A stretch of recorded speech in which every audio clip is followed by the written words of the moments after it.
ದಣಿದ ದೇಹಕ್ಕೆ ವಿಶ್ರಾಂತಿಯ ಅಗತ್ಯವಿರುತ್ತಿತ್ತು. ಅವಳು ಕಾಲೇಜಿನಲ್ಲಿ ಒಳ್ಳೆಯ ಲೆಕ್ಚರ್ ಎಂದು ಹೆಸರು ಗಳಿಸಿದ್ದಳು. ಮೊದಲನೇ ಪಿಯುಸಿಯ ವಿದ್ಯಾರ್ಥಿಗಳು ಈಗಾಗಲೇ ಬಂದು ಪಾಠ ಹೇಳಿ ಮೇಡಮ್ ಎಂದು ಒತ್ತಾಯಿಸತೊಡಗಿದ್ದರು. ಈ ಮಧ್ಯ ಶಂಕರನ ಮದುವೆ ನಿಶ್ಚಯವಾಯಿತು. ಹುಡುಗಿ ಟೆಲಿಫೋನ್ಸ್ನಲ್ಲಿ ಕೆಲಸದಲ್ಲಿದ್ದಳು. ಲಕ್ಷಣವಾಗಿದ್ದಳು. ಸರೋಜಮ್ಮನಿಗೆ ಹುಡುಗಿ ಒಪ್ಪಿಗೆಯಾದಳು.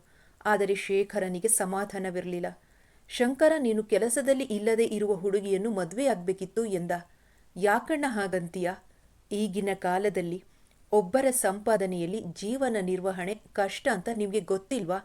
ಅದು ನಿಜ. ಆದರೆ ಹೆಣ್ಮಕ್ಕಳು ಮನಸ್ಸು ಮಾಡಿದರೆ ಮನೆಯಲ್ಲಿ ಕುಳಿತು ಬೇಕಾದಷ್ಟು ಸಂಪಾದಿಸಬಹುದು. ದುಡ್ಡಿಗೆ ಪ್ರಾಧಾನ್ಯತೆ ಕೊಟ್ಟರೆ ಸಂಸಾರದಲ್ಲಿ ಸುಖ, ನೆಮ್ಮದಿ, ಶಾಂತಿಗಳನ್ನು ತ್ಯಾಗ ಮಾಡಬೇಕಾಗುತ್ತದೆ. ಅಲ್ಲೇ ಕುಳಿತಿದ್ದ ಅಮೃತ ಗಂಡನ ಮಾತು ಕೇಳಿ ಅವನತ್ತ ಆಶ್ಚರ್ಯದಿಂದ ನೋಡಿದ್ಲು. ನಾನು ಈ ಮನೆಗಾಗಿ ಹಗಲು ರಾತ್ರಿ ದುಡಿಯುತ್ತಿದ್ದರೂ ಈ ವ್ಯಕ್ತಿಗೆ ನನ್ನ ಬಗ್ಗೆ ಅಭಿಮಾನವಿಲ್ಲವಲ್ಲ ಎನ್ನಿಸಿತು. ಆದರೆ ಶಂಕರ ಅಣ್ಣನ ಮಾತು ಒಪ್ಪಿಕೊಳ್ಳಲಿಲ್ಲ. ಅಣ್ಣ, ಪ್ರಪಂಚದಲ್ಲಿ ಈಗ ದುಡಿಯುತ್ತಿರುವ ಗಂಡ ಹೆಂಡತಿಯರ ಸಂಖ್ಯೆಯೇ ಹೆಚ್ಚು. ಅವರೆಲ್ಲ ಸುಖವಾಗಿಲ್ಲ ಅಂತ ಹೇಳ್ತೀಯ? ಗಂಡ ಹೆಂಡತಿಯರ ನಡುವೆ ಹೊಂದಾಣಿಕೆ ಇದ್ರೆ ಯಾವ ಕೊರತೆಯೂ ಇರಲ್ಲ ಬಿಡು ಎಂದ. ಶೇಖರ್ ಉತ್ತರಿಸಲಿಲ್ಲ. ಆದರೆ ಆ ದಿನ ರಾತ್ರಿಯೇ ಅಮೃತ ಅವನನ್ನು ತರಾಟೆಗೆ ತೆಗೆದುಕೊಂಡಳು. ಸಾಯಂಕಾಲ ಶಂಕರನ ಎದುರಿಗೆ, ನೀವ್ಯಾಕೆ ಹಾಗೆ ಹೇಳಿದ್ರಿ? ಏನ್ ಹೇಳ್ದೆ? ಕೆಲಸದಲ್ಲಿ ಇಲ್ಲದೆ ಇರುವ ಹುಡುಗಿಯನ್ನು ಮದುವೆ ಆಗ್ಬೇಕಿತ್ತು ಅಂತ ಹೇಳಿದ್ರಲ್ಲ. ನನ್ನನ್ನು ಮದುವೆಯಾಗಿದ್ರಿಂದ ನಿಮ್ಮ ಸುಖಕ್ಕೇನು ಕಡಿಮೆಯಾಗಿರೋದು? ಆ ಪ್ರಶ್ನೆಯನ್ನು ನೀನೆ ನಿನ್ನ ಅಂತರಾತ್ಮಕ್ಕೆ ಹಾಕಿಕೊ. ನೀನು ಒಳ್ಳೆಯ ಲೆಕ್ಚರರ್ ಇರಬಹುದು, ಆದರೆ ಒಳ್ಳೆಯ ಗೃಹಿಣಿ ಅಲ್ಲ. ನಿಮ್ಮ ಸರ್ಟಿಫಿಕೇಟ್ ನನಗೆ ಬೇಕಿಲ್ಲ. ಅಮೃತ, ಮದುವೆಗೆ ಮೊದಲೇ ನಾನು ಈ ವಿಚಾರ ನಿನಗೆ ಹೇಳಿದ್ದೆ. ನಮ್ಮಿಬ್ಬರ ಸಂಬಳದಿಂದ ಸುಖವಾಗಿರಬಹುದಿತ್ತು. MSc ಮಾಡ್ತೀನಂತ ಹಠ ಹಿಡಿದೆ. ಲೆಕ್ಚರರೂ ಆದೆ. ಈಗ ನೋಡಿದ್ರೆ ಬಿಡುವೆ ಇಲ್ಲದೆ ದುಡಿಯುತ್ತಾ ಇದ್ದೀಯ. ಬೆಳಗ್ಗೆಯಿಂದ ರಾತ್ರಿಯವರೆಗೂ ನೀನು ಲೆಕ್ಚರರ್ ಆಗಿ ಇರ್ತೀಯ ಹೊರತು ಈ ಮನೆ ಗೃಹಿಣಿಯಾಗಿರಲ್ಲ. ನನ್ನ ಹೆಂಡತಿಯಾಗಿ, ಅಲೋಕನ ತಾಯಿಯಾಗಿ, ಅಮ್ಮನ ಸೊಸೆಯಾಗಿ ಏನು ಮಾಡ್ತಿದ್ದೀಯ? ನಾನು ಮನುಷ್ಯ ಕಣೆ. ಹೆಂಡತಿಯಾದವಳು ನನಗೆ ರುಚಿ ರುಚಿಯಾದ ಅಡುಗೆ ತಿಂಡಿ ಮಾಡಿ ಹಾಕಲಿ, ಕಾಫಿ ಮಾಡಿ ಕೊಡಲಿ ಅನ್ನುವ ಆಸೆ ನನಗೂ ಇರುತ್ತೆ. ನೀನು ಯಾವತ್ತಾದರೂ ಒಂದು ದಿನ ನನಗೆ ಕಾಫಿ ಮಾಡಿಕೊಟ್ಟಿದ್ದೀಯಾ? ಅಡುಗೆ ಮಾಡಿ ಬಳಸಿದ್ದೀಯಾ? ನಾನೇನು ಮುದುಕ ಅಲ್ಲ. ಹೆಂಡತಿಯ ಜೊತೆ ಸಾಯಂಕಾಲದ ಹೊತ್ತು ತಿರುಗಾಡಿಕೊಂಡು ಬರಬೇಕು ಅನ್ನುವ ಆಸೆ ನನಗಿದ್ದೇ ಇರುತ್ತೆ. ನಾವಿಬ್ಬರೂ ಒಟ್ಟಿಗೆ ಹೊರಗೆ ಹೋಗಿ ಎಷ್ಟು ದಿನ ಆಯಿತು ಅಂತ ನೆನಪಿದ್ಯಾ ನಿನಗೆ? ನಾನು ನನಗೋಸ್ಕರ ದುಡಿಯುತ್ತಿದ್ದೇನೇನ್ರಿ? ಈ ಮನೆಗೋಸ್ಕರ ಅಲ್ವಾ ನಾನಿಷ್ಟು ಕಷ್ಟಪಡ್ತಾ ಇರೋದು. 4 ಗೋಡೆಗಳಿದ್ರೆ ಅದು ಮನೆ ಅನಿಸ್ಕೊಳ್ಳಲ್ಲ ಕಣೆ. ಅಲ್ಲಿರುವ ಜನಗಳ ನಡುವೆ ಪರಸ್ಪರ ಪ್ರೀತಿ, ವಿಶ್ವಾಸ, ಹೊಂದಾಣಿಕೆ ಇರಬೇಕು. ಆಲೋಕ ಹತ್ತಿರ ಬಂದರೂ ಅವನನ್ನಪ್ಪಿ ಮುದ್ದಿಸುವುದಕ್ಕೆ ನಿನಗೆ ಬಿಡುವು ಇರುವುದಿಲ್ಲ. ಒಂದು ದಿನ ಮಗುಗೆ ಊಟ ತಿನ್ನಿಸಿದ್ದೀಯಾ? ಒಂದು ದಿನ ಮಗುಗೆ ಸ್ನಾನ ಮಾಡಿಸಿದ್ದೀಯಾ? ಆ ಮಗುವಿಗೆ ತಾಯಿ ಅನ್ನುವ ಅಭಿಮಾನ ಹೇಗೆ ಹುಟ್ಟುತ್ತದೆ ಹೇಳು?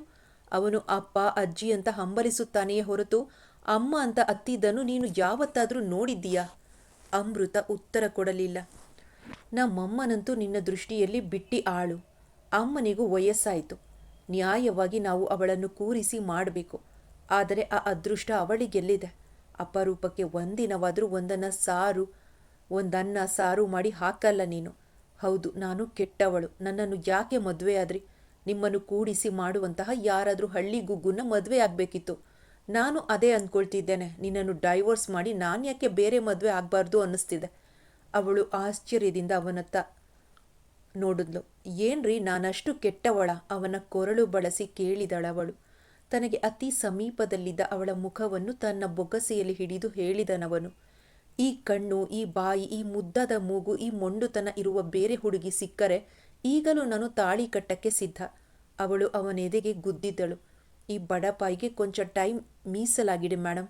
ಒಂದೇ ಮನೆಯಲ್ಲಿದ್ದರೂ ವಿರಹದ ಬೇಗೆಯಿಂದ ಬಳಲಿ ಹೋಗ್ತಿದ್ದೇನೆ ನಾನು, ಅವಳನ್ನು ಮುದ್ದಿಸಿ ಹೇಳಿದನವನು. ಅವಳು ನಕ್ಕು ಅವನನ್ನಪ್ಪಿದಳು. SSLC ವಿದ್ಯಾರ್ಥಿಗಳಿಗೆ ಪಾಠ ಹೇಳುತ್ತಿದ್ದುದರಿಂದ ಕೇವಲ 10 ಮಂದಿ 2ನೇ PUC ವಿದ್ಯಾರ್ಥಿಗಳಿಗೆ ಗಣಿತ ಹೇಳಿಕೊಡಲು ಅಮೃತ ಒಪ್ಪಿದಳು. ಕೆಲವೇ ದಿನಗಳಲ್ಲಿ ಆ ಸಂಖ್ಯೆ 20 ಮಂದಿಗೆ ಏರಿತು. ಆ ವಿದ್ಯಾರ್ಥಿಗಳೆಲ್ಲರೂ ಪ್ರಥಮ ದರ್ಜೆಯಲ್ಲಿ ಪಾಸಾದರು. ಒಬ್ಬ ವಿದ್ಯಾರ್ಥಿ ಗಣಿತದಲ್ಲಿ 100ಕ್ಕೆ 100 ನಂಬರ್ ತೆಗೆದುಕೊಂಡು PUCಯಲ್ಲಿ 5ನೇ ರ್ಯಾಂಕ್ ಗಳಿಸಿದ. ಇದರಿಂದ ಅಮೃತಳ ಹೆಸರು ಎಲ್ಲ ಕಡೆ ಕೇಳಲಾರಂಭಿಸಿತು. ಅಲೋಕನಿಗೆ 5ನೇ ವರ್ಷ ನಡೆಯುತ್ತಿದ್ದಾಗ ಅಮೃತ ಮತ್ತೆ ಗರ್ಭಿಣಿಯಾದಳು. ಶೇಖರ್ ಸರೋಜಮ್ಮ ತುಂಬ ಸಂತಸಪಟ್ಟರು. ಆದರೆ ಅಮೃತಾಗೆ ಸಂತಸವಾಗಲಿಲ್ಲ. ರೀ, ನನ್ಗೆ ಯಾಕೋ ಈ ಮಗು ಬೇಡ ಅನ್ನಿಸ್ತಿದೆ. ಯಾಕೆ ಬೇಡ? ಅಲೋಕನಿಗೂ 5 ವರ್ಷ ತುಂಬುತ್ತದೆ. ಇದೇ ಸರಿಯಾದ ಟೈಮ್. ನನಗೇನೋ ಈ ಸಲ ಮಗಳೇ ಹುಡ್ತಾಳೆ ಅನ್ನಿಸ್ತಿದೆ. ನಿಮಗೆ 1000 ಅನ್ನಿಸ್ತಿರಬಹುದು, ಆದರೆ ನನಗೆ ಮಗು ಬೇಕು ಅನ್ನಿಸ್ತಿಲ್ಲ. ಇರುವ ಒಬ್ಬನನ್ನೇ ಚೆನ್ನಾಗಿ ಸಾಕೋಣ. ಯಾಕೆ ಅಮ್ಮು ಹೀಗಂತಿದ್ದೀಯಾ? ನಾನೀಗ ಒಳ್ಳೆಯ ಹೆಸರು ಗಳಿಸಿದ್ದೇನೆ. ಅದನ್ನು ಉಳಿಸಿಕೊಳ್ಳಬೇಕಾದ್ರೆ ನಾನು ಈ ವರ್ಷ ಟ್ಯೂಷನ್ಸ್ ಮುಂದುವರಿಸಲೇಬೇಕು. ಈಗ ನಾನು ಮೆಟರ್ನಿಟಿ ಲೀವ್ ಹಾಕಿದರೆ ಯಾರೂ ನನ್ನ ಹತ್ತಿರ ಪಾಠಕ್ಕೆ ಬರಲ್ಲ. ನಿನ್ನ ಪಾಠದ ಮನೆ ಹಾಳಾಯಿತು. 1 ವರ್ಷ ಪಾಠ ಹಿಡಿದಿದ್ರೆ ಪ್ರಾಣ ಹೋಗುತ್ತೇನೋ? ನಮ್ಮ ಸಂಸಾರಕ್ಕಿಂತ ನಿನ್ನ ಪಾಠಗಳು ಮುಖ್ಯವೇನೋ? ಒಂದು ಮಗುವನ್ನು ನೋಡಿಕೊಳ್ಳುವುದೇ ನಮ್ಮ ಕೈಲಿ ಆಗ್ತಿಲ್ಲ. ಇನ್ನೊಂದು ಮಗುವನ್ನು ಹೇಗ್ರಿ ನೋಡ್ಕೊಳ್ಳೋದು? ಆ ಚಿಂತೆ ನಿನ್ಗ್ಯಾಕೆ? ನೀನೇನು ಅಲೋಕನ ನೋಡ್ಕೊಳ್ತಿದ್ದೀಯಾ? ನಾನು ಅಮ್ಮ ಅವನನ್ನು ಹೇಗೆ ಬೆಳೆಸ್ತಿದ್ದೇವೆ ನೋಡು. ನಿನಗೆ ಯಾವ ರೀತಿಯಲ್ಲೂ ತೊಂದರೆಯಾಗದ ರೀತಿ ನಾವು ಮಗುನ ನೋಡಿಕೊಳ್ತೇವೆ. ನೀನು ಏನೇನೋ ಯೋಚಿಸಿ ತಲೆ ಕೆಡಿಸ್ಕೊಳ್ಬೇಡ. ಅಮೃತ ಮಾತನಾಡಲಿಲ್ಲ. ಆದರೆ ಅವಳಾಗಲೇ ನಿರ್ಧಾರ ತೆಗೆದುಕೊಂಡಾಗಿತ್ತು. ಆ ಶನಿವಾರ ಕಾಲೇಜಿಗೆ ಹೋಗಿ ಹಾಗಿಂದ ಹಾಗೆ ಆದರ್ಶ ನರ್ಸಿಂಗ್ ಹೋಮ್ಗೆ ಹೋಗಿ ಕ್ಲೀನ್ ಮಾಡಿಸಿಕೊಂಡು ಬಂದಳು. ಸಾಯಂಕಾಲ 6 ಗಂಟೆಗೆ ಮನೆಗೆ ಬಂದವಳೆ ಕಾಲೇಜಿನಲ್ಲೇ ತುಂಬ ಹೊಟ್ಟೆ ನೋವು ಶುರುವಾಯಿತು. ಹತ್ತಿರವೇ ಇದ್ದ ನರ್ಸಿಂಗ್ ಹೋಮ್ಗೆ ಅಡ್ಮಿಟ್ ಮಾಡಿದ್ರು. ಅಪಾರ್ಷನ್ ಆಯಿತು ಎಂದು ಹೇಳಿದಳು. ಸರೋಜಮ್ಮ ಅವಳ ಮಾತು ನಂಬಿದರೂ ಶೇಖರ್ ನಂಬಲಿಲ್ಲ. ಅಮೃತಾಗೆ ಈ ವಿಚಾರದ ಬಗ್ಗೆ ಚರ್ಚೆ ಮಾಡುವುದು ಇಷ್ಟವಿರಲಿಲ್ಲ. ಶೇಖರ್ ಏನಾದರೂ ಹೇಳಬಹುದೆಂದುಕೊಂಡಿದ್ದವಳಿಗೆ ಅವನ ಮೌನ ಆಶ್ಚರ್ಯ ತಂದಿತು. 2 ತಿಂಗಳು ಕಳೆಯಿತು. ಶಂಕರನಿಗೆ ಬೆಂಗಳೂರಿಗೆ ವರ್ಗವಾಯಿತು. ಅವನು ವಿದ್ಯಾರಣ್ಯಪುರಂನಲ್ಲಿ ಮನೆ ಮಾಡಿದ. ಒಂದು ಶನಿವಾರ ಬೆಳಗ್ಗೆ ಸರೋಜಮ್ಮ ಮಗನ ಬಳಿ ಹೇಳಿದ್ರು, ಶೇಖರು, ನಾನಿವತ್ತು ಶಂಕರು ಮನೆಗೆ ಹೋಗಿ 4 ದಿನ ಇದ್ದು ಬರ್ತೇನೆ. ಅವನು ಬಾ ಅಂತ ಪ್ರತಿ ವಾರ ಬಂದಾಗಲೂ ಕರೆಯುತ್ತಲೇ ಇರ್ತಾನೆ. ನನಗೆ ಹೋಗುವುದಕ್ಕಾಗಿಲ್ಲ. ನನಗೆ ರಜಾ ಹಾಕಕ್ಕಾಗಲ್ಲಮ್ಮ. ನೀನು ರಜಾ ಹಾಕಬೇಡಪ್ಪ. ನಾನು ಅಲೋಕನ ಮಾದೇವಿನ ನನ್ನ ಜೊತೆಯಲ್ಲೇ ಕರೆದುಕೊಂಡು ಹೋಗ್ತೀನಿ. ನೀನು ನನ್ನನ್ನು 9 ಗಂಟೆಯ ಬಸ್ಗೆ ಹತ್ತಿಸ್ಬಿಡು. ಶಂಕರು ಬಸ್ ಸ್ಟಾಪ್ಗೆ ಬಂದು ಇಳಿಸ್ಕೊಳ್ತಾನೆ. ಹಾಗೆ ಆಗಲಮ್ಮ ಎಂದ ಶೇಖರ್ ತಾಯಿಯನ್ನು 8 ಗಂಟೆಗೆ ಹೊರಡಿಸಿದ. ಅಲೋಕ ಖುಷಿಯಿಂದ ಹೊರಟ. ಮಾದೇವಿಯು ಹೊರಡಲು ತಯಾರಾಗಿ ಬಂದಿದ್ದಳು. ಶೇಖರ್ ತಾಯಿಯ ಕೈಗೆ 100 ರೂಪಾಯಿ ಕೊಟ್ಟು ಖರ್ಚಿಗೆ ಇಟ್ಕೊಮ್ಮ ಎಂದ. ಅವರಿಗೆ ತುಂಬ ಖುಷಿಯಾಯಿತು. ಅತ್ತೆ ಮಗನನ್ನು ಕರೆದುಕೊಂಡು 3 ದಿನ ಮೈದುನನ ಮನೆಗೆ ಹೋಗಿ ಬರುತ್ತಾರೆಂದು ತಿಳಿದಾಗಲೂ ಅಮೃತಾಗೆ ಏನೂ ಅನ್ನಿಸ್ಲಿಲ್ಲ. ಮಾದೇವಿಗೆ ಮಗುನ ಹುಷಾರಾಗಿ ನೋಡ್ಕೊಳ್ಳೆ ಎಂದು ಹೇಳಿದಳಷ್ಟೆ. ಶೇಖರ್ 8 ಗಂಟೆಗೆ ತಾಯಿಯನ್ನು ಬಸ್ಗೆ ಹತ್ತಿಸಿ ಶಂಕರನ ಪಕ್ಕದ ಮನೆಗೆ ಫೋನ್ ಮಾಡಿ ಶಂಕರನಿಗೆ ವಿಷಯ ತಿಳಿಸಲು ಹೇಳಿದ. ನಂತರ ಹೋಟೆಲ್ಗೆ ಹೋಗಿ ತಿಂಡಿ ತಿಂದು ಹೆಂಡತಿಗೆ 4 ಇಡ್ಲಿ ಕಟ್ಟಿಸಿಕೊಂಡು ಬಂದ. ಅವನು ಬರುವ ವೇಳೆಗೆ ಒಂದು ಬ್ಯಾಚ್ನ ಪಾಠ ಮುಗಿದಿತ್ತು. ಇಡ್ಲಿ ತಂದಿದ್ದೇನೆ, ಕಾಫಿ ಮಾಡ್ಕೊಂಡು ಕುಡಿ. ನಿನ್ಗೋಸ್ಕರ ಅಡಿಗೆ ಮಾಡಿಕೊಳ್ಳುವುದಾದರೆ ಮಾಡ್ಕೊ. ನಾನು ಹೊರಗೆ ಊಟ ಮಾಡ್ತೀನಿ. ಅಮೃತ ಸ್ನಾನ ಮಾಡಿ ತಿಂಡಿ ತಿಂದಳು. ಕಾಫಿ ಬಿಸಿ ಮಾಡಿಕೊಳ್ಳಲು ಬೇಜಾರಾಗಿ 1 ಕಪ್ ಹಾಲು ಕುಡಿದಳು.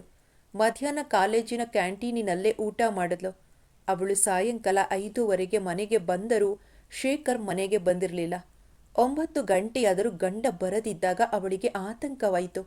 ಪಾಠ ಹೇಳುತ್ತಲೇ ಅವಳು ಒಂದನ್ನ ಸಾರು ಮಾಡಿಟ್ಟಳು. 10:00 ಶೇಖರ್ ಮನೆಗೆ ಬಂದ.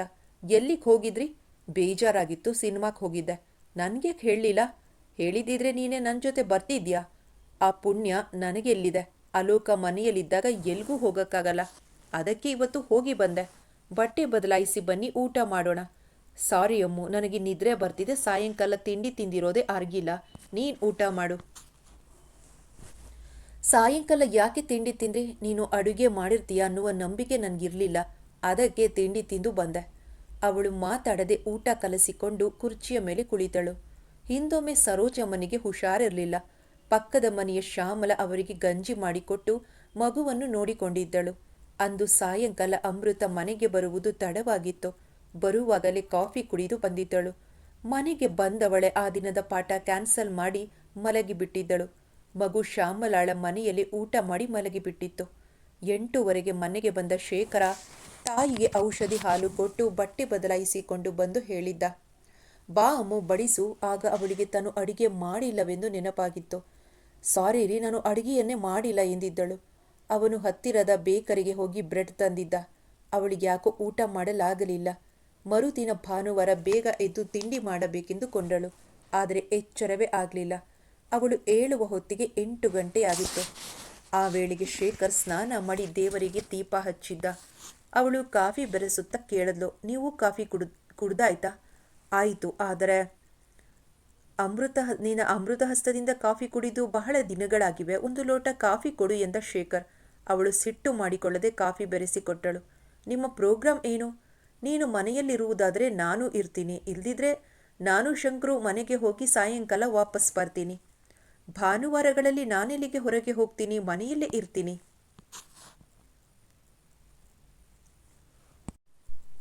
ಮನೆಯಲ್ಲೇ ಇದ್ದು ಟ್ಯೂಷನ್ಸ್ ಹೇಳುವುದಾದರೆ ನಾನಿದ್ದು ಏನು ಪ್ರಯೋಜನ ಹೇಳು? ನಾನು ಶಂಕರು ಮನೆಗೆ ಹೋಗ್ತೀನಿ. ಒಂದು ಬ್ಯಾಚ್ ಸ್ಟೂಡೆಂಟ್ಸ್ ಬರ್ತಾರೆ ರೀ, ಅವರನ್ನು ಬೇಗ ಕಳುಹಿಸಿ ಬಿಡ್ತೇನೆ. ಶೇಖರ್ ಒಪ್ಪಿದ. ಅಮೃತ ತಾನೇ ಉಪ್ಪಿಟ್ಟು ಮಾಡಿದಳು. ನಂತರ ಅಡುಗೆಗಿಟ್ಟಳು. 10 ಗಂಟೆಗೆ ಅವಳ ಸ್ಟೂಡೆಂಟ್ಸ್ ಬಂದರು. 11 ಆಯಿತು, 12 ಆಯಿತು. ಅವಳು ಎದ್ದು ಬರಲಿಲ್ಲ. ಶೇಖರನೇ ಅಡುಗೆ ಪೂರೈಸಿದ. ಸುಮಾರು 1:30 ಗಂಟೆಯ ಹೊತ್ತಿಗೆ ಅವಳು ಎದ್ದು ಬಂದಳು. ಯಾವುದೋ ಪತ್ರಿಕೆ ತಂದಿದ್ರು ರೀ, ಒಂದೆರಡು ಲೆಕ್ಕಗಳು ತುಂಬ ತಲೆ ಕೆಡಿಸಿದವು, ತಲೆನೋವು ಬಂದ್ಬಿಡ್ತು ಅಂದ್ಲು. ಊಟ ಮಾಡಿ ರೆಸ್ಟ್ ತಗೋ ಎಂದ ಶೇಖರ್. ತಾನೇ 2 ತಟ್ಟೆ ಹಾಕಿ ಬಡಿಸಿದ. ಅಮೃತ ಊಟಕ್ಕೆ ಕುಳಿತಳು. ಗಂಡ ಹೆಂಡತಿಯರ ನಡುವೆ ಹೆಚ್ಚು ಮಾತುಕತೆ ನಡೆಯಲಿಲ್ಲ. ಅವಳು ಊಟ ಮಾಡಿ ಮಲಗಿಬಿಟ್ಟಳು. ಅವಳಿಗೆ ಎಚ್ಚರವಾದಾಗ ಗಂಟೆ 4 ದಾಟಿತ್ತು. ಹೊರಗಡೆಯಿಂದ ಡೋರ್ ಲಾಕ್ ಮಾಡಿ ಕಿಟಕಿಯಿಂದ ಬೀಗದ ಕೈ ಒಳಗಡೆಗೆ ಎಸೆಯಲಾಗಿತ್ತು. ಅವಳು ಬಾಗಿಲು ತೆಗೆದುಕೊಂಡು ಹೊರಗೆ ಬಂದಾಗ ಎದುರು ಮನೆ ಸುಕನ್ಯಾ ಕೇಳಿದ್ಲು, ನಿಮ್ಮ ಯಜಮಾನರು ಸಿನಿಮಾಕ್ಕೆ ಹೋದ್ರಲ್ಲ, ನೀವ್ಯಾಕೆ ಹೋಗಲಿಲ್ಲ? ತುಂಬ ತಲೆನೋಯ್ತಾ ಇತ್ತು ರೀ, ಅದಕ್ಕೆ ಹೋಗಲಿಲ್ಲ. ಅಷ್ಟು ಹೊತ್ತು ಪಾಠ ಹೇಳಿದರೆ ತಲೆನೋವು ಬರದೆ ಇನ್ನೇನಾಗುತ್ತೆ ರೀ, ನಿಮಗೆ ತುಂಬ ದುರಾಸೆಯಪ್ಪ ಎಂದಳು. ಬೇರೆ ಸಂದರ್ಭದಲ್ಲಾಗಿದ್ದರೆ ಅವಳು ಸುಕನ್ಯಾಳ ಜೊತೆ ಜಗಳವಾಡುತ್ತಿದ್ದಳೇನೋ. ಆದರೆ ಜಗಳವಾಡಲು ಅವಳಿಗೆ ಈಗ ಮೂಡಿರಲಿಲ್ಲ. ಒಳಗೆ ಹೋಗಿ ಟಿವಿ ಆನ್ ಮಾಡಿದ್ಲು. ಆದರೆ ನೋಡಲಾಗಲಿಲ್ಲ. ತಾನು ಒಂಟಿ ಅನ್ನುವ ಭಾವನೆ ತೀವ್ರವಾಗಿ ಕಾಡಿದಾಗ ಅವಳಿಗೆ ಅಳು ಉಕ್ಕಿ ಬಂತು. ಗಂಡ ತನಗೆ ಹೇಳದೆ ಹೋಗಿದ್ದು ಅವಳ ಮನಸ್ಸಿಗೆ ತುಂಬ ನೋವನ್ನುಂಟು ಮಾಡಿತು. ಸಾಯಂಕಾಲದವರೆಗೂ ಕಾದಿದ್ದರೆ ತಾವಿಬ್ಬರೂ ಒಟ್ಟಿಗೆ ಹೋಗಬಹುದಿತ್ತಲ್ಲ ಎನ್ನಿಸಿತು. ಅವಳು ಗಂಡನ ಬರುವಿಕೆಗಾಗಿ ಕಾಯುತ್ತಾ ಕುಳಿತಳು. ತಾನು ಮನೆಗೆ ಕಾಲಿಟ್ಟೊಡನೆ ಹೆಂಡತಿ ಜಗಳವಾಡಬಹುದೆಂದು ನಿರೀಕ್ಷಿಸಿದ್ದ ಶೇಖರ್ಗೆ ಅವಳು ಶಾಂತವಾಗಿರುವುದನ್ನು ಕಂಡು ಅಚ್ಚರಿಯಾಯಿತು. ಊಟವಾದ ಮೇಲೆ ಅವಳು ನಗುತ್ತಲೇ ಕೇಳಿದ್ಲು, ಯಾಕ್ರಿ ನನ್ನನ್ನು ಬಿಟ್ಟು ಸಿನಿಮಾಕ್ಕೆ ಹೋದ್ರಿ? ನನಗೊಂದು ಮಾತು ಹೇಳಿದಿದ್ರೆ ನಾನೂ ಬರ್ತಿರ್ಲಿಲ್ವಾ? ನೀನು ತಲೆನೋವು ಅಂತ ಮಲಗಿದ್ದೆ, ನೀನು ಬರಲ್ಲ ಅಂತ ಭಾವಿಸಿ ನಾನೊಬ್ಬನೇ ಸಿನಿಮಾಕ್ಕೆ ಹೋದೆ. ನಿಮಗೆ ಅವಕಾಶ ಸಿಕ್ಕಿದ್ರೆ ಸಾಕು, ದಿನ ಸಿನಿಮಾ ನೋಡುವುದಕ್ಕೆ ಸಿದ್ಧ ಅನ್ನಿ. ಯಾಕೆ ನೋಡಬಾರ್ದು ಹೇಳು? ಈಗ ನನ್ನ ಲೈಫ್ನಲ್ಲಿ ಉಳಿದಿರೋದು ಅದೊಂದೇ ಮನರಂಜನೆ ತಾನೆ? ಅವಳು ಉತ್ತರಿಸಲಿಲ್ಲ. ಯಾಕೋ ದಿನದಿನಕ್ಕೆ ತಮ್ಮ ನಡುವೆ ಬಿರುಕು ಹೆಚ್ಚಾಗುತ್ತಿದೆ ಎನ್ನಿಸಿತು. ಎಷ್ಟೇ ರೀತಿಯಲ್ಲಿ ಯೋಚಿಸಿದ್ರೂ ಅವಳಿಗೆ ತನ್ನ ತಪ್ಪು ಕಾಣಲೇ ಇಲ್ಲ. ನಾನು ಜೀವನದಲ್ಲಿ ಮುಂದುವರಿಯಬೇಕೆಂದು ಬಯಸುವುದು ತಪ್ಪೆ? ಸಾಯುವವರೆಗೂ ಈ ಬಾಡಿಗೆ ಮನೆಯಲ್ಲೇ ಕೊಳೆಯಬೇಕೆ? ನಮ್ಮ ಮಗುವನ್ನು ನಾವು ಸರಿಯಾಗಿ ಬೆಳೆಸುವುದು ಬೇಡವೇ? ಅವನಿಗೆ ಒಳ್ಳೆಯ ವಿದ್ಯಾಭ್ಯಾಸ ಕೊಡಿಸುವುದು ಬೇಡವೇ? ನಾನು ಬಡತನದಲ್ಲಿ ಕೊಳೆತಿದ್ದು ಸಾಲದೆ. ನನಗಿರುವ ಬುದ್ಧಿಶಕ್ತಿಗೆ ಒಳ್ಳೆಯ ಅವಕಾಶ ಸಿಕ್ಕಿದ್ದಿದ್ರೆ ನಾನು ಇಂಜಿನಿಯರೋ ಡಾಕ್ಟರೋ ಆಗಬಹುದಿತ್ತು. ಆದರೆ ನಾನೇನಾಗಿದ್ದೇನೆ? ನನ್ನ ಸ್ವಪ್ರಯತ್ನದಿಂದ ಲೆಕ್ಚರರ್ ಆಗಿದ್ದೇನೆ. ಈಗಿನ ಕಾಲದಲ್ಲಿ ದುಡ್ಡಿದ್ದವನೇ ದೊಡ್ಡಪ್ಪ. ಮೆರಿಟ್ ಇರುವ ವಿದ್ಯಾರ್ಥಿಗಳೇ ಪಿಯುಸಿ ಕಾಂಬಿನೇಷನ್ ತೆಗೆದುಕೊಳ್ಳಲು 8-10 ಸಾವಿರ ಕೊಡಬೇಕಾಗಿದೆ. ಆಲೋಕ ಇಂಜಿನಿಯರ್ ಅಥವಾ ಡಾಕ್ಟರ್ ಪರೀಕ್ಷೆ ಓದಲು ಅದೆಷ್ಟು ಸಾವಿರಗಳು ಬೇಕಾಗುತ್ತವೋ ಏನೋ. ಅದಕ್ಕೆಲ್ಲ ಹಣ ಬೇಡವೇ? ನಮ್ಮಿಬ್ಬರ ಸಂಬಳದಲ್ಲಿ ಆ ರೀತಿಯೆಲ್ಲ ಖರ್ಚು ಮಾಡಿ ಓದಿಸಲು ಸಾಧ್ಯವೇ? ಅವಳು ಕುಳಿತ ಕಡೆಯಿಂದಲೇ ಸುತ್ತಲೂ ಕಣ್ಣು ಹಾಯಿಸಿದಳು. ಅವಳು ಕುಳಿತಿದ್ದ ಗಾಡ್ರೇಜ್ ಕುರ್ಚಿ, ಅದರ ಜೊತೆಯ ಮತ್ತೊಂದು ಕುರ್ಚಿ ಬಿಟ್ಟರೆ ಮತ್ತೇನೂ ಅಲ್ಲಿರಲಿಲ್ಲ. ಅವಳು ಮದುವೆಯಲ್ಲಿ ತನಗೆ ಉಡುಗೊರೆಯಾಗಿ ಬಂದ ಹಣಕ್ಕೆ ಕೊಂಚ ಸೇರಿಸಿ ಒಂದು ಗಾಡ್ರೇಜ್ ಬೀರುಕೊಂಡಿದ್ದಳು. ಮನೆಯಲ್ಲಿ ಮೊದಲಿಂದ ಗ್ಯಾಸ್ ಇತ್ತು, ಆದರೆ ಬೇಸಿಗೆಯ ಬಿಸಿ ಕಡಿಮೆ ಮಾಡಲು ಫ್ಯಾನ್ಗಳಿರಲಿಲ್ಲ. ಫೋನ್ ಅಂತೂ ದೂರವೇ ಉಳಿಯಿತು. ಅವಳ ಕಣ್ಣಿನ ಮುಂದೆ ಮಂಜುಳೆಯ ಮನೆಯ ಚಿತ್ರ ಹಾದು ಹೋಯಿತು. ಅಷ್ಟು ಭವ್ಯವಾದ ಬಂಗಲೆ ಕಟ್ಟಲಾಗದಿದ್ದರೂ ಕಡೆಯ ಪಕ್ಷ 2 ಬೆಡ್ರೂಮ್, 1 ಡ್ರಾಯಿಂಗ್ ರೂಮ್ಗಳಿರುವ ಮನೆಯನ್ನಾದರೂ ಕಟ್ಟಬೇಕೆಂದುಕೊಂಡಳು. ತನ್ನ ಆಸೆಗಳನ್ನು ಪೂರೈಸಿಕೊಳ್ಳಬೇಕಾದರೆ ಸೆಂಟಿಮೆಂಟಲ್ ಆಗಬಾರದು ಎಂದುಕೊಂಡಳು. ಬುಧವಾರ ಸಾಯಂಕಾಲ ಸರೋಜಮ್ಮ, ಅಲೋಕ ವಾಪಸ್ಸು ಬಂದರು. ಅವರು ಎಂದಿನಂತೆ ಮಾತಾಡಲಿಲ್ಲ. ಅತ್ತೆ ಯಾಕೋ ಒಂದು ತರಹ ಇದ್ದಾರೆ ಎಂದುಕೊಂಡಳು ಅಮೃತ. ರಾತ್ರಿ ಊಟಕ್ಕೆ ಕುಳಿತಾಗ ಕೂಡ ಸರೋಜಮ್ಮ ತಮ್ಮ ಕಿರಿಯ ಮಗ ಸೊಸೆಯರ ಬಗ್ಗೆ ಏನೂ ಹೇಳಿಲ್ಲ. ವಸಂತ ಚೆನ್ನಾಗಿದ್ದಾಳ ಅತ್ತೆ? ಚೆನ್ನಾಗಿದ್ದಾಳೆ. ಏನಾದರೂ ವಿಶೇಷ ಇದೆಯಾ? ನನಗದೆಲ್ಲ ಹೇಗೆ ಗೊತ್ತಾಗುತ್ತಮ್ಮ? ಈಗಿನ ಕಾಲದವರ ರೀತಿ ನೀತಿಗಳನ್ನು ಹೇಳಕ್ಕೆ ಆಗಲ್ಲ. ಯಾಕತ್ತೆ ಹಾಗಂತೀರಾ? ನನ್ನ ಮಾತಿನಲ್ಲಿ ಏನು ತಪ್ಪಿದೆ? ನಿನ್ನನ್ನು ನನ್ನ ಮಗಳ ತರಹ ನೋಡಿಕೊಳ್ತಿದ್ದೇನೆ. ನೀನಾಗಿ ನೀನೇ ಹೋಗಿ ಅಬಾರ್ಷನ್ ಮಾಡಿಸಿಕೊಳ್ಳುವಂತಹದ್ದು ಏನಾಗಿತ್ತು? ಅವಳು ಉತ್ತರ ಕೊಡದೆ ಗಂಡನ ಕಡೆ ನೋಡಿದ್ಲು. ಅವನು ಅನ್ನ ಕಲಿಸುತ್ತಾ ಕುಳಿತಿದ್ದ. ಮೊನ್ನೆ ವಸಂತನ ಚಿಕ್ಕಮ್ಮನ ಮಗಳು ಡಾಕ್ಟರ್ ಕೌಸಲ್ಯ ಬಂದಿದ್ದಳು. ಮದುವೆ ಫೋಟೋದಲ್ಲಿ ನಿನ್ನನ್ನು ನೋಡಿ ಇವರು ನಮ್ಮ ನರ್ಸಿಂಗ್ ಹೋಮ್ಗೆ ಬಂದು ಅಬಾರ್ಷನ್ ಮಾಡಿಸಿಕೊಂಡ್ರು ಅಂತ ಹೇಳಿದ್ಲು. ಅವಳು ಮದುವೆಗೆ ಬಂದಿರಲಿಲ್ಲವಾದ್ದರಿಂದ ಅವಳಿಗೆ ನೀನು ಯಾರು ಅಂತ ಗೊತ್ತಾಗಿಲ್ಲ. ಹೌದು, ಹೋಗಿರಬಹುದು. ಅದರಲ್ಲಿ ತಪ್ಪೇನಿದೆ? ಅದು ನಮ್ಮ ವಂಶದ ಮಗು. ನಿನಗೆ ಆ ಮಗುವಿನ ಮೇಲೆ ಎಷ್ಟು ಅಧಿಕಾರವಿತ್ತೋ ಅಷ್ಟೇ ಅಧಿಕಾರ ನನಗೂ ಇತ್ತು. ನನ್ನನ್ನು ಒಂದು ಮಾತು ಕೇಳಕ್ಕಾಗ್ಲಿಲ್ವಾ ನಿನಗೆ? ಶೇಖರ್ ಗುಡುಗಿದ. ನಿಮ್ಮನ್ನು ಕೇಳಿದರೆ ನೀವು ಒಪ್ಪಲ್ಲ ಅಂತ ನನಗೆ ಗೊತ್ತಿತ್ತು. ಅದಕ್ಕೆ ಹಾಗೆ ಮಾಡಿದೆ. ನಿನಗೆ ಇನ್ನೊಂದು ಮಗು ಆಗಿದ್ದಿದ್ರೆ ಏನು ತೊಂದರೆ ಆಗ್ತಿತ್ತು? ಆಲೋಕನಿಂದ ನಿನ್ಗೇನು ತೊಂದರೆಯಾಗಿದೆ? ನಾನು ಅಮ್ಮ ತಾನೇ ಅವನನ್ನು ನೋಡಿಕೊಳ್ತಿರುವುದು. ಹಾಗೆ ಈ ಮಗುವನ್ನು ಸಾಕ್ತಾ ಇದ್ದೆವು. ನಿಮಗೆ ಬರುವ ಸಂಬಳದಲ್ಲಿ 2 ಮಕ್ಕಳನ್ನು ಸರಿಯಾಗಿ ಸಾಕುವ ಶಕ್ತಿ ಇದೆನ್ರಿ? ನಾನೀಗ ಮಗು ಬೇಕು ಅಂತ ಕೂತಿದ್ದಿದ್ರೆ ಸಾವಿರಾರು ರೂಪಾಯಿಗಳು ನಷ್ಟ ಆಗಿರುತ್ತಿದ್ದವು. ಮಕ್ಕಳು ಬೇಕು ಅಂತ ಹಂಬಲಿಸುವುದಕ್ಕೆ ನಿಮ್ಗೆ ಯಾವ ಅಧಿಕಾರನೂ ಇಲ್ಲ. ಹೌದು ಕಣೆ, ನಾನು ಬಡವ. ನೀನು ನನ್ನಂತಹವನ ಕೈ ಹಿಡಿಯಬಾರದಿತ್ತು. ನನಗೆ ಬರುವ ಸಂಬಳ ಕಡಿಮೆ. ಪ್ರಮೋಷನ್ ಸಿಗೋದು ಕಷ್ಟ ಅಂತ ತಿಳಿದಿದ್ದ ಮೇಲೂ ನೀನು ಯಾಕೆ ನನ್ನನ್ನು ಮದುವೆ ಆದೆ? ನಿನ್ನಂತಹ ಹೆಂಗಸರಿಗೆ ಮದುವೆ ಬೇರೆ ಕೇಡು. ಸಂಸಾರದ ನೆಮ್ಮದಿಗಿಂತ ದುಡ್ಡೇ ಪ್ರಧಾನವಾಗಿರುವ ನಿಮಗೆ ಮದುವೆ ಯಾಕೆ, ಮಕ್ಕಳು ಯಾಕೆ? ಸರೋಜಮ್ಮ ತಮ್ಮ ದುಡುಕುತನಕ್ಕೆ ತುಂಬ ನೊಂದುಕೊಂಡರು. ಡಾಕ್ಟರ್ ಕೌಸಲ್ಯ ಹೇಳಿದ ಕ್ಷಣದಿಂದ ಅವರ ಎದೆ ಕುದಿಯುತ್ತಿತ್ತು. ಸೊಸೆಯನ್ನು ನೋಡಿದ ಕೂಡಲೇ ಅವರ ಕೋಪ ಭುಗಿಲೆದ್ದಿತು.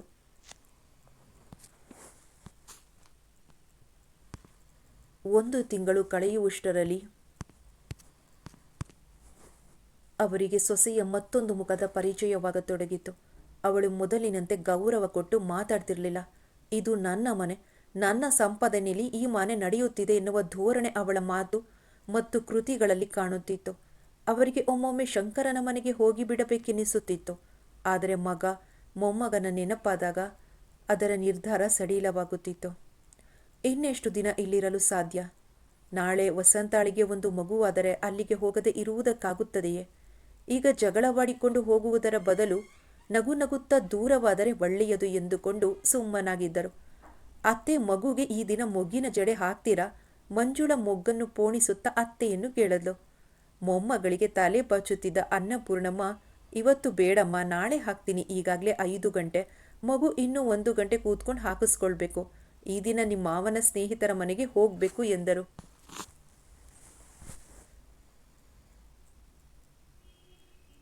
ಮಂಜು ಮಗಳನ್ನೆತ್ತಿಕೊಂಡು ಮುದ್ದಿಸಿ ಅವಳಿಗೆ ಮಲ್ಲಿಗೆಯ ದಂಡೆ ಮುಡಿಸಿದ್ಲು. 7 ವರ್ಷದ ಲಹರಿಗೆ ತಲೆ ತುಂಬ ಕೂದಲು. ಮಗು ತಂದೆಯಂತೆ ಬೆಳ್ಳಗೆ ತುಂಬ ಮುದ್ದಾಗಿತ್ತು. ವಯಸ್ಸಿಗೆ ಮೀರಿದ ಎತ್ತರದಿಂದ ದೊಡ್ಡ ಹುಡುಗಿಯಂತೆ ಕಾಣ್ತಿದ್ಲು. ಹಿಂದಿನ ವಾರ ಅವಳ ಹುಟ್ಟಿದ ಹಬ್ಬಕ್ಕೆ ಬಂದಿದ್ದ ಅಮೃತ ಲಹರಿಯನ್ನು ನೋಡಿ ಆಶ್ಚರ್ಯದಿಂದ ಕೇಳಿದ್ಲು. ಲಹರಿ ನಮ್ಮ ಅಲೋಕನಿಗಿಂತ 2 ವರ್ಷ ಚಿಕ್ಕವಳಲ್ವಾ? ಹ್ಞೂ, ಯಾಕೆ ಹಾಗೆ ಕೇಳ್ತಿದ್ದೀಯಾ? ಅಲೋಕನಿಗಿಂತ ಎಷ್ಟು ಉದ್ದ ಕಾಣಿಸ್ತಿದ್ದಾಳೆ ನೋಡು. ಇವಳನ್ನು ನೋಡಿದರೆ 7 ವರ್ಷ ಅಂತ ಹೇಳಕ್ಕೆ ಆಗಲ್ಲ. 9 ವರ್ಷ ಅಂತ ಧಾರಾಳವಾಗಿ ಹೇಳಬಹುದು ಎಂದಿದ್ದಳು. ಮರುದಿನ ಮಧ್ಯಾಹ್ನ ಊಟವಾದ ಮೇಲೆ ಅನ್ನಪೂರ್ಣಮ್ಮ ಮೊಮ್ಮಗಳನ್ನು ಕೂಡಿಸಿಕೊಂಡು ಮೊಗ್ಗಿನ ಜಡೆ ಹೆಣೆದರು. ದೊಡ್ಡ ಜರಿ ಅಂಚಿನ ಲಂಗ, ಜರಿ ಅಂಚಿದ್ದ ಬ್ಲೌಸ್ ಹಾಕಿದ್ರು. ಮೈ ತುಂಬ ಒಡವೆ ಹಾಕಿದ್ರು. ಅವರಿಗೆ ಸೀರೆ ಉಡಿಸುವ ಆಸೆ ಇತ್ತು. ಆದರೆ ಲಹರಿ ಒಪ್ಪಲಿಲ್ಲ. ಮೋಹನ ಮನೆಯಲ್ಲಿದ್ದಿದ್ರೆ ಫೋಟೋ ತೆಗಿಂತ ಹೇಳಬಹುದಿತ್ತು ಎಂದರು. ಅವರು ಬರ್ತಾರೋ ಇಲ್ವೋ ಯಾರಿಗೆ ಗೊತ್ತು. ನಾನೀ ವಿನಾಯಕ ಸ್ಟುಡಿಯೋಗೆ ಹೋಗಿ ಮಗುಗೆ ಫೋಟೋ ತೆಗೆಸಿಕೊಂಡು ಬರ್ತೇನೆ ಎಂದಳು ಮಂಜುಳಾ. ಅದೇ ರೀತಿ ಫೋಟೋ ತೆಗೆಸಿದ್ದಾಯ್ತು. ಚಕ್ರವರ್ತಿಗಳು ಫೋಟೋ ನೋಡಿ ಹಿರಿ ಹಿರಿ ಹಿಗ್ಗಿದರು. ಆದರೆ ಮೋಹನನಿಗೆ ತೋರಿಸಿದಾಗ ಅವನು ಸಾಕಷ್ಟು ಕೂಗಾಡಿದ. ಹಳ್ಳಿಗುಗ್ಗು ತರಹ ಕಾಣಿಸ್ತಾಳೆ. ನೀವ್ಯಾಕೆ ಈ ಅವತಾರ ಮಾಡಿದ್ರಿ? ಹುಲಿ ವೇಷದವರ ತರಹ ಕಾಣಿಸ್ತಾಳೆ. ಅವಳು ನನ್ನ ಮಗಳು, ನನ್ನ ತರಹನೇ ಬೆಳಿಬೇಕು. ಬಾ ಲಹರಿ ನನ್ನ ಜೊತೆ ಎಂದವನೇ ಬ್ಯೂಟಿ ಪಾರ್ಲರ್ಗೆ ಕರೆದೊಯ್ದು ಬಾಬ್ ಮಾಡಿಸ್ಕೊಂಡು ಬಂದ. ಅನ್ನಪೂರ್ಣಮ್ಮ ಮಗನ ಜೊತೆ ಈ ವಿಚಾರಕ್ಕೆ ಜಗಳ ಆಡಿದ್ರು. ಲಹರಿ ನನ್ನ ಮಗಳು. ಅವಳು 6ನೇ ಶತಮಾನದ ಹುಡುಗಿಯ ತರಹ ಬೆಳೆಯಕೂಡದು. ಸಿರಿ ಅವರಮ್ಮನ ತರಹನೇ ಇದ್ದಾಳೆ. ಅವಳನ್ನು ನಿಮ್ಮ ಇಚ್ಛೆ ಬಂದ ರೀತಿಯಲ್ಲಿ ಬೆಳೆಸಿ ಎಂದ ಮೋಹನ. ಮೋಹನ ಮಗುವನ್ನು ತನಗಿಷ್ಟ ಬಂದಂತೆ ಬೆಳೆಸಲಾರಂಭಿಸಿದ. ಮಗು ಮುದ್ದಾಗಿ ಅಮ್ಮ ಎನ್ನುತ್ತಿತ್ತು. ಆದರೆ ಅದನ್ನು ತಪ್ಪಿಸಿ ಮಮ್ಮಿ ಡ್ಯಾಡಿ ಎಂದು ಹೇಳಿಕೊಟ್ಟಿದ್ದ. ಮನೆಯಲ್ಲಿರುವಾಗ ಯಾವಾಗಲೂ ಮಗುವಿನ ಜೊತೆ ಇರ್ತಿದ್ದ. ಅವಳನ್ನು ದೂರದ ಕಾನ್ವೆಂಟ್ಗೆ ಸೇರಿಸ್ದ. ಇಂಗ್ಲಿಷ್ ಹೇಳಿಕೊಡಲು ಏಸ್ತರ್ ಎನ್ನುವ ಟೀಚರನ್ನು ಗೊತ್ತು ಮಾಡಿದ. ಏಸ್ತರ್ ಬೆಳಗ್ಗೆ 8 ಗಂಟೆಗೆಲ್ಲ ಬರ್ತಿದ್ಲು. ಅವಳು ಲಹರಿ, ಮೋಹನ ಜೊತೆ ಬೆಳಗಿನ ತಿಂಡಿ ತಿಂತಿದ್ಲು. ಮೋಹನ ಅವರಿಬ್ಬರನ್ನು ಸ್ಕೂಲಿಗೆ ಬಿಟ್ಟು ಕ್ಲಿನಿಕ್ಗೆ ಹೋಗುವ ಅಭ್ಯಾಸ ಮಾಡಿಕೊಂಡ. ಲಹರಿ ಒಮ್ಮೊಮ್ಮೆ ಶನಿವಾರ ಭಾನುವಾರಗಳಲ್ಲಿ ಏಸ್ತರ್ ಮನೆಯಲ್ಲೇ ಇರ್ತಿದ್ಲು. ಏಸ್ತರ್ ತುಂಬ ಮುದ್ದಾದ ಹುಡುಗಿ. ಮೋಹನನ ಮಾತುಕತೆಗೆ ಮನಸೋತಿದ್ದಳು. ಅವನಿಂದ ಅವಳಿಗೆ ಲಾಭವೂ ಇತ್ತು. ಲಹರಿ ಹೈಸ್ಕೂಲ್ಗೆ ಬರುವ ವೇಳೆಗೆ ಸಂಪೂರ್ಣವಾಗಿ ತಂದೆಯ ಮಗಳಾಗಿ ಬಿಟ್ಟಿದ್ದಳು. ಅರಳು ಹುರಿದಂತೆ ಇಂಗ್ಲಿಷ್ ಮಾತನಾಡುತ್ತಿದ್ದಳು. ಯಾವಾಗಲೂ ಫ್ರಾಕ್, ಮಿಡಿ, ಮಿನಿ ಧರಿಸುತ್ತಿದ್ದಳು. ಹುಡುಗರ ಜೊತೆ ಫ್ರೀಯಾಗಿ ಮಾತುಕತೆಯಾಡಿಕೊಂಡು ಕಾಲ ಕಳೆಯುತ್ತಿದ್ದಳು. ಆದರೆ ತುಂಬ ಬುದ್ಧಿವಂತೆ. PUCಯಲ್ಲಿ ಒಳ್ಳೆಯ ನಂಬರ್ ಗಳಿಸಿ BEಗೆ ಸೇರಿದ್ದಳು. BE ಮಾಡುವಾಗ ಸ್ನೇಹಿತರ ಬಳಗ ಹೆಚ್ಚಾಗಿತ್ತು. ಅವಳಿಗೆ ತಾಯಿ, ತಂಗಿ, ಅಜ್ಜ, ಅಜ್ಜಿಯರ ಬಗ್ಗೆ ತುಂಬ ತಿರಸ್ಕಾರವಿತ್ತು. ಅಮ್ಮ, ನೀನು ಮಲಗಬಾರ್ದಾ? ಎಷ್ಟು ಹೊತ್ತು ಅವರಿಗೋಸ್ಕರ ಕಾಯ್ತೀಯಾ? ಅವರಿಗೇನು ಹೊತ್ತೇ ಗೊತ್ತೇ? ಸಿರಿ ಪ್ರೀತಿಯಿಂದ ಗದರಿದಳು. ನೀನು ಮಲಕ್ಕೋಮ್ಮ, ನನಗ್ಯಾಕೋ ನಿದ್ರೆ ಬರ್ತಿಲ್ಲ. ನಿನ್ನ ತಲೆ ತುಂಬ ಲಹರಿ ಚಿಂತೆನೆ ತುಂಬಿರುವಾಗ ನಿನಗೆ ನಿದ್ರೆ ಹೇಗೆ ಬರುತ್ತೆ ಹೇಳು? ಅವಳೇನು ಎಳೆಯ ಮಗುನ ಅಮ್ಮು? ಎಳೆಯ ಮಗುನ ಅಮ್ಮ? ನೀನು ಮಲಗದಿದ್ರೆ ನಾನು ಮಲಗಲ್ಲ ಅಷ್ಟೆ. ತಾಯಿಯ ಮುಂದಿದ್ದ ಕುರ್ಚಿಯಲ್ಲಿ ಕುಳಿತು ಸಿರಿ ಮೊಂಡುತನ ಮಾಡಿದ್ಲು. ಮಂಜುಳ ಅಭಿಮಾನದಿಂದ ಅವಳತ್ತ ದಿಟ್ಟಿಸಿದಳು. ಕಡು ನೀಲಿ ಬಣ್ಣದ ನೈಟಿ ಧರಿಸಿ ಕೂದಲನ್ನು ಹಾರಾಡಲು ಬಿಟ್ಟಿದ್ದ ಸಿರಿ ಮುದ್ದಾಗಿ ಕಾಣುತ್ತಿದ್ದಳು. ಈ ಮಗಳನ್ನು ಕಂಡರೆ ಮಂಜುಳಾಗೆ ತುಂಬ ಪ್ರೀತಿ. ಪ್ರತಿ ವಿಚಾರದಲ್ಲೂ ಅವಳು ಅಮ್ಮನನ್ನೇ ಹೋಲುತ್ತಿದ್ದಳು. ಬಾಮ್ಮ ಮಲಗೋಣ. ಅವಳು ಬಲವಂತ ಮಾಡಿ ತಾಯಿಯನ್ನು ಎಳೆದುಕೊಂಡು ಹೋಗಿ ಮಂಚದ ಮೇಲೆ ಮಲಗಿಸಿ ತಾನು ಮಲಗಿಕೊಂಡಳು. ರಂಗ ಸಿನಿಮಾ ನೋಡ್ತಾ ಕೂತಿರ್ತಾನೆ. ಅವರು ಬಂದಾಗ ಅವನೇ ಹೋಗಿ ಬಾಗಿಲು ತೆಗೆಯುತ್ತಾನೆ. ನೀನು ಹೋಗಿ ತೆಗೆಯಬೇಡ. ಮಗಳ ಮಾತು ಕೇಳಿ ಮಂಜುಳ ನಕ್ಕಳು. ಈ ಮಗಳು ಇಲ್ದಿದ್ರೆ ನಾನೇನಾಗುತ್ತಿದ್ದೆನೋ ಎಂಬ ಕಲ್ಪನೆಯಿಂದಲೇ ಅವಳ ಮೈ ನಡುಗಿತು. ಸಿರಿ ಎಲೆಕ್ಟ್ರಾನಿಕ್ಸ್ BSCಯ 2ನೇ ವರ್ಷದಲ್ಲಿದ್ದಳು. ಲಹರಿ BE ಮುಗಿಸಿ ಪ್ರೈವೇಟ್ ಫರ್ಮ್ ಒಂದರಲ್ಲಿ ಇಂಜಿನಿಯರ್ ಆಗಿದ್ದಳು. ಮೋಹನ್ ಈಗಲೂ ತಾನು 18 ವರ್ಷದ ಹುಡುಗನೆಂದು ಭಾವಿಸಿ ಅಡ್ಡಾಡಿಕೊಂಡಿದ್ದ. ಈಗಲೂ ಕ್ಲಿನಿಕ್ ನಡೆಯುತ್ತಿತ್ತು. ಲಹರಿ ಪ್ರಾಪ್ತ ವಯಸ್ಕಳಾಗಿದ್ದರೂ ಮೋಹನ ಮಗಳ ಮದುವೆಯ ಬಗ್ಗೆ ತಲೆ ಕೆಡಿಸಿಕೊಂಡಿರಲಿಲ್ಲ. 20 ವರ್ಷಗಳ ಹಿಂದೆ ಹೇಗಿದ್ದನೋ ಈಗಲೂ ಹಾಗೆ ಇದ್ದ. ಲಹರಿ PUCಯಲ್ಲಿದ್ದಾಗ ಅನ್ನಪೂರ್ಣಮ್ಮ ಹೃದಯಾಘಾತದಿಂದ ಕಣ್ಮುಚ್ಚಿದರು. ಸಾಯುವವರೆಗೂ ಅವರು ಮಗನ ಚಿಂತೆಯಲ್ಲಿ ಕುದ್ದು ಹೋಗಿದ್ದರು. ತಾಯಿ ಸತ್ತಾಗ ಬಂದಿದ್ದ ಹೆಣ್ಣು ಮಕ್ಕಳು ತಮ್ಮನಿಗೆ ತುಂಬ ಬುದ್ಧಿವಾದ ಹೇಳಿದ್ದರು. ತಾಯಿ ಪತ್ರಗಳಲ್ಲಿ ತಮ್ಮ ದುಃಖವನ್ನು ತೋಡಿಕೊಂಡದ್ದನ್ನು ಬಣ್ಣಿಸಿದ್ದರು. ಹೆಂಡತಿ ಕಣ್ಮುಚ್ಚಿದ ಮೇಲೆ ಚಕ್ರವರ್ತಿಗಳು ಅರ್ಧವಾಗಿದ್ದರು. ತಾವು ಅವರನ್ನು ಮದುವೆಯಾದ ರೀತಿ, ತಮ್ಮ ಅನ್ಯೋನ್ಯ ದಾಂಪತ್ಯ ಇವುಗಳ ಬಗ್ಗೆ ಆಗಾಗ್ಗೆ ಸೊಸೆಯ ಬಳಿ ಹೇಳುತ್ತಲೇ ಇರ್ತಿದ್ರು.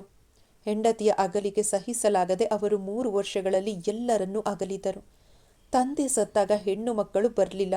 ತಂದೆಯ ದಿನಕರ್ಮಗಳನ್ನು ಮಾಡಿ ಮೋಹನ್ ಲಾಯರನ್ನು ನೋಡಲು ಹೋದಾಗ ಕೇಶವಯ್ಯ ಹೇಳಿದ್ರು, ನಾಳೆ ನಾನೇ ಬಂದು ವಿಲ್ ಓದ್ತೀನಪ್ಪ, ಆತುರ ಪಡಬೇಡ ಎಂದಿದ್ದರು. ನಮ್ಮ ತಂದೆ ವಿಲ್ ಓದುವಂತಹದ್ದೇನಿದೆ? ಅವರ ಆಸ್ತಿಗೆಲ್ಲ ನಾನೇ ತಾನೇ ವಾರಸ್ದಾರ ಎಂದಿದ್ದ ಮೋಹನ ಧೋರಣೆಯಿಂದ.